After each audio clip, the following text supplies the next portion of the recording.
El continente perdido de Atlantis, el misterio más enigmático de todos los tiempos, ha cautivado la imaginación de las personas de todo el mundo durante siglos.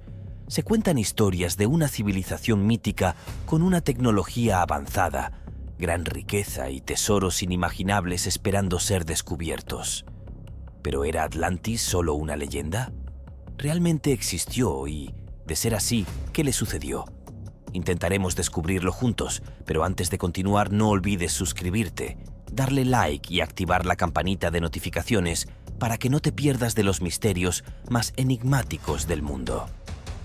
No es casualidad que hayamos quedado tan intrigados por las leyendas de Atlantis, ya que, en cierto sentido, nuestra raza y civilización actual se remontan a la época de Atlantis. ¿Pero de dónde proviene este mito de la misteriosa isla sumergida? Una de las menciones más famosas y tempranas de Atlantis proviene del filósofo griego Platón. ¿Pero qué dijo Platón acerca de la Atlántida? Alrededor del 360 a.C., en dos de sus diálogos, Critias y Timeo, Platón describió detalladamente un país en una tierra fértil al que llamó Atlantis. La describió como una isla vasta que, antes de hundirse alrededor de 10.000 años antes de Cristo, se encontraba en el océano Atlántico más allá de las columnas de Hércules, que generalmente se cree que se refieren al estrecho de Gibraltar. Es probable que su conocimiento sobre Atlantis proviniera de Solón, un legislador y filósofo ateniense que, alrededor del 600 a.C., en un viaje a Egipto, se enteró de una gran civilización que había existido 9.000 años antes. El tema de Atlantis fascinó a Platón y se cree que, para aprender más, consultó a estudiantes de Pitágoras y otros que estaban familiarizados con el conocimiento antiguo mitológico, histórico y geológico. Sin duda, Platón recibió parte de su conocimiento de iniciados que eran miembros de hermandades secretas que custodiaban las historias antiguas. Durante la mayor parte de su vida, Platón se abstuvo de escribir sobre Atlantis y solo cerca del final de su vida transmitió su información sobre el continente hundido en un intento de preservar la historia de la civilización perdida. Además de su relato de Atlantis, Platón también tuvo acceso a registros antiguos, como los que se encontraban en la notable Biblioteca de Alejandría, que según Edgar Cayce fue establecida por los atlantes en el 10.300 a.C. ¿Qué es la ciudad Atlantis? La versión de Atlantis de Platón era sin duda una isla grande, quizás del tamaño de Europa occidental, pero de ninguna manera del tamaño de un continente real. Según él, poseía una abundancia de recursos naturales y era especialmente rica en metales, incluido el famoso y misterioso oricalco. La capital de Atlantis se encontraba en la costa sur de la isla y estaba conectada al mar por un enorme canal. La ciudad tenía una forma circular con 3 anillos concéntricos separados por fosos. La ciudad interior tenía aproximadamente 5 kilómetros de diámetro, pero el área total abarcaba 23 kilómetros, lo que hacía que la ciudad fuera aproximadamente el doble del tamaño de la Roma imperial. En la isla central se encontraban el Palacio de los Reyes y el templo principal de Atlantis. Según las palabras de Platón, los atlantes poseían una cantidad de riquezas que ningún rey o gobernante había poseído antes, y es poco probable que vuelva a ocurrir. Solo unas pocas cosas que la ciudad y la isla en sí no proporcionaban eran traídas desde otros países debido a la grandeza de su imperio. ¿Qué le pasó a la ciudad de Atlantis? El diálogo más famoso de Platón sobre Atlantis, el Critias, desafortunadamente sobrevive de forma incompleta, pero a través de otro de sus diálogos, Las Leyes, aprendemos que Atlantis fue destruida en un solo día y noche debido a un evento catastrófico, y esta caída fue seguida por una larga era oscura en la cual todas las artes y ciencias se perdieron. Pero, ¿podemos confiar en el relato de Platón sobre Atlantis? ¿Y sabemos cómo lucía la superficie de la Tierra, especialmente la parte alrededor de la costa noroeste de África y el océano Atlántico hace miles de años? Desafortunadamente, no hay evidencia arqueológica o geológica sólida que respalde la existencia literal de Atlantis tal como Platón la describió.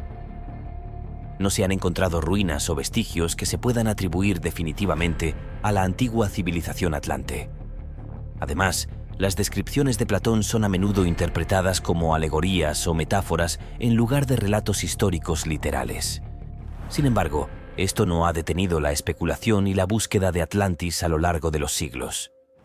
Muchas teorías y propuestas han surgido, algunas más fantásticas que otras. ¿Dónde se encuentra la ciudad de Atlantis? Algunos han sugerido que Atlantis podría haber estado en el Caribe, en el Mar del Norte, en el Mediterráneo o incluso en la Antártida. Sin embargo, hasta ahora, ninguna de estas teorías ha sido respaldada por evidencia sólida. En términos científicos, la mayoría de los expertos concuerdan en que Atlantis es un mito o una leyenda más que una realidad histórica. Se cree que el relato de Platón sobre Atlantis puede haber sido una creación literaria destinada a transmitir enseñanzas filosóficas o políticas.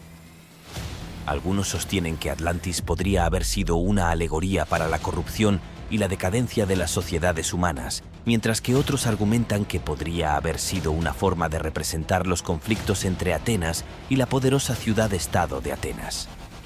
Aunque la historia de Atlantis es fascinante y ha inspirado innumerables obras de ficción y búsqueda arqueológica, no hay evidencia sólida de su existencia como una civilización real. Hasta que se descubra nueva evidencia, Atlantis seguirá siendo un misterio envuelto en la imaginación colectiva. Esto elevaría el nivel de conciencia en el planeta, que era su misión, pero sin una buena integración de las dimensiones inferiores, Atlantis era la solución para conectar la ley con las dimensiones superiores e integrar las dos polaridades según las enseñanzas azogéricas y la teosofía. La humanidad se desarrolla a través de 7 grandes ciclos evolutivos llamados razas raíz, que deben desarrollar gradualmente la conciencia colectiva del planeta. Cada raza raíz tiene cualidades físicas y mentales completamente diferentes a las de la anterior, así como una misión específica. ¿Quién vivía en Atlantis? Atlantis fue la 4ª raza raíz y la verdadera raza humana y terrestre. Elena Blavatsky, una mística y ocultista rusa, dice que la 4ª raza raíz surgió alrededor de 8 millones de años antes de Cristo y la llamó la raza del hombre rojo.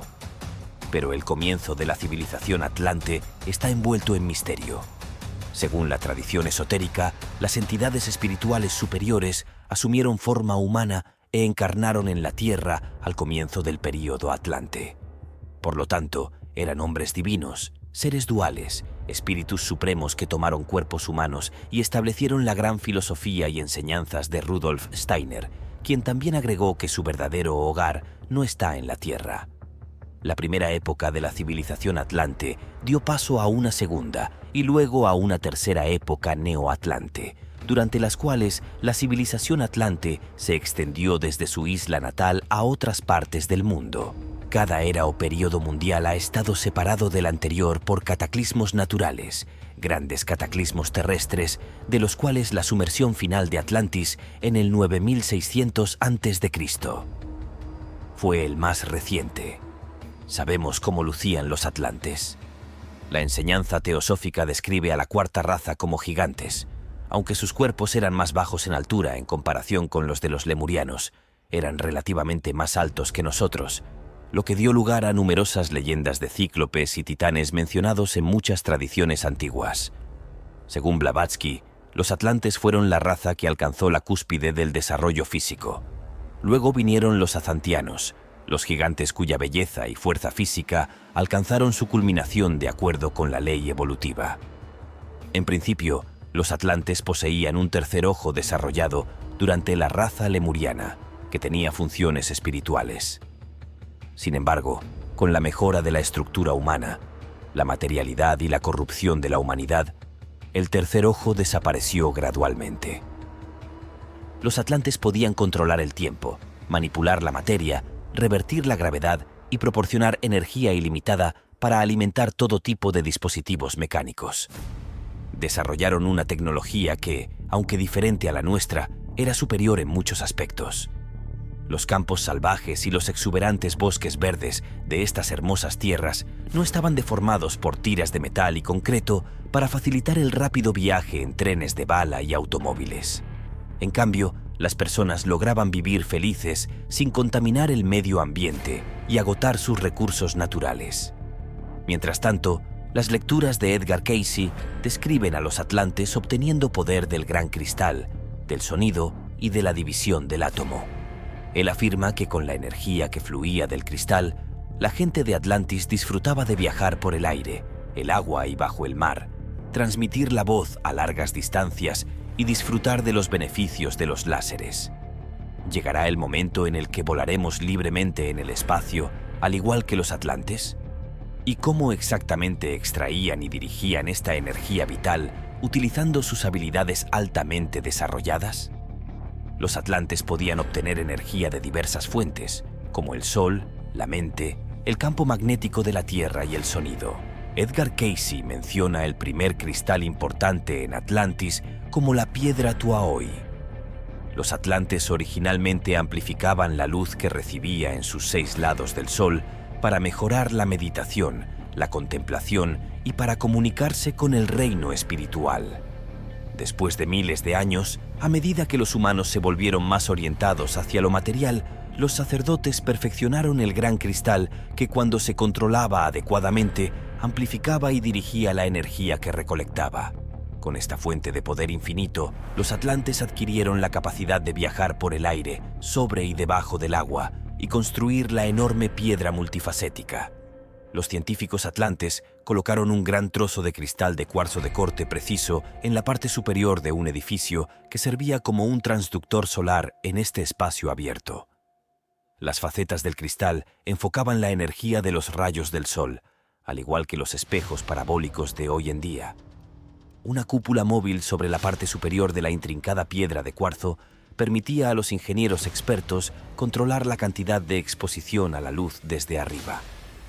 Los atlantes revistieron el edificio con el cristal utilizando un material no conductor similar al asbesto.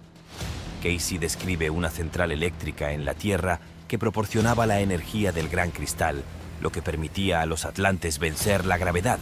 Según Cayce, potentes haces de energía provenientes del gran cristal enviaban la energía a cristales receptores que luego se cargaban. Desde allí, la energía se podía utilizar para impulsar un motor eléctrico o térmico en un vehículo u otro dispositivo mecánico. Este fue uno de varios ejemplos de la capacidad de los atlantes para transmitir energía de forma inalámbrica. Cayce también menciona que el gran cristal podría haber recibido energía de las estrellas y de diversas fuentes en el espacio. Conocemos las historias del Triángulo de las Bermudas, donde muchos barcos y aviones de baja altitud han desaparecido para siempre sin explicación alguna. En el Triángulo de las Bermudas, en ocasiones los pilotos informan que sus motores pierden potencia, que sus brújulas giran en sentido contrario a las agujas del reloj y que otros equipos de navegación se comportan de manera errática o dejan de funcionar repentinamente, incluso cuando las radios siguen funcionando. Los pasajeros descubren que, junto con sus barcos o aviones, quedan atrapados en una densa niebla. ¿Podría haber un poderoso cristal de la época de Atlantis causando estas perturbaciones? Deja tu opinión en los comentarios y si te ha gustado el video no olvides suscribirte para que no te pierdas de más contenido como este. Hasta la próxima.